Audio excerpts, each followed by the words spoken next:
morning, everybody. In today's video, we're going to talk about the volley, which is one of the 4 essential strokes in the game of tennis. The problem with the volley is it's so simple, a lot of people often fail to practice it and they don't look into the mechanical aspects of it, and thus they struggle when they play recreationally or competitively. So in today's video, we're going to talk about 3 things that you need to understand to hit awesome volleys so that you can minimize error and maximize the amount of fun that you have on the court. There are 3 things we need to consider when hitting our volleys. First, we need to look at stance and positioning. Second, we need to look at how to hold the racket. And finally, we need to look at actually hitting the ball, what to do and what not to do. All right, let's get started with stance and positioning. All right, so the first thing we're going to talk about is our stance and positioning ourselves on the court. First thing we need to look at with stance is how we're standing. Ideally, we want our feet to be shoulder width apart. You can't tell it in the video, but my feet right now are straight ahead and they're lined up directly with my shoulders. All right, this is giving me a good, firm, wide base that I can use to push off of, and I'm not gonna be off balance, okay? Next thing we need to look at is how do we, hold the racket in our stance. And that's very simple. We just hold it out in front of us, okay, like so. This is, a lot of people call this a ready position, okay? So we are ready for the point to begin. We're ready to begin playing.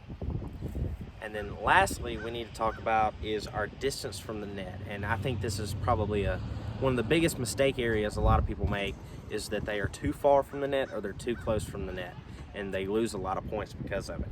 So ideally, to begin with, we want to be about a racket and an arm length away from the net. All right, so you want to be able to just touch the net like so with your racket. And then of course we will widen our feet out, we'll get our good firm stance. We're gonna hold the racket out in front right here, and we're ready to play our point. The last thing we'll talk about is kind of moving around the court, and this has to do with position. When the ball comes behind you, that is when you should back off the net a little bit. When the ball goes past you into your opponent's court, that's when you can move towards the net and you can get into this really aggressive offensive position, and you can try to take some volleys away from some people, okay? And then the same thing applies with going side to side. If the ball goes really out wide to one side of the net, one side of the court, then it's okay for you to take a few steps in that direction. For example, if someone hits a really wide shot, if the ball goes really wide past me this way, it would be appropriate for me to take a few steps back to the right of this court and to get in a better position. So for stance and positioning, we want our feet shoulder width apart. We want a good firm stance. We want our racket out in front of us, and we want to be about a racket's and an arm's length away from the net. All right, now that we understand stance and positioning, let's move on and talk about how do we actually hold the racket while we're holding it out in front of us. In our last segment, we talked about stance and positioning. And while we talked about that, I mentioned that you should be holding the racket straight out in front of you. So let's dive into the details of how you should actually do that. First thing is our grip. So I want you to take your racket and just hold it straight out in front of you. You want to hold it almost like a hammer, okay? Pretty much the easiest way to explain it. We call that the continental grip, and I'll leave that down in the description so that you can go and look that up and find a diagram if you really want to see what that looks like. So this is called the continental grip. The reason we use the continental grip while we're hitting our volleys is because it's the simplest and most versatile grip that there is. When I turn for my backhand, I have a good angle on my racket. When I turn for my forehand, I also have a good angle on my racket. Okay, if I were to hold it, say something like a pancake like this, notice when I turn here, my racket's really flat, it's really open. When I turn here, it's really far down and really awkward. Okay, so continental grip is super comfortable, and it's the simplest and most versatile one that you can use. So once we hold our racket with a continental grip, the next thing is how firmly or loosely we hold the racket. With a volley, you want to hold the racket pretty firm, okay? That is because these people over here on the other side of the court, they're going to be rocketing balls at you as fast as they can hit them consistently. Okay, and so if we have a loose floppy grip, they're gonna hit that ball, it's gonna hit your racket, and it's gonna take it out of your hand, it's gonna send that ball flying the wrong direction, causes lots of problems. So we wanna have a good firm grip on the racket. All right, and then the last thing with holding our racket that we need to talk about is the number of hands we use, okay? You can use 2 hands while hitting a volley, and there's a lot of people that do it, but if you can, and if you're new to this, I recommend just practice with 1 hand to begin with, so that you don't have to start with 2 and then go to 1. And the reason I recommend that is because it gives you a lot more reach, okay? With my 2 hands, I'm kind of limited on my reach, but with 1 hand, I can really get out there and take a volley if I need to. The same thing applies here. That 2-handed grip just limits your reach, and you really struggle. Now, if you're not strong enough to stop some of those fastballs with just 1 arm, and you feel like your racket's going all over the place some, then yes, go ahead and do that 2-handed grip. But if you can, practice and learn the 1-handed grip. All right, we know how to hold the racket. Let's talk about how we actually hit the ball. All right, so we talked about our stance and positioning. We talked about how we hold the racket.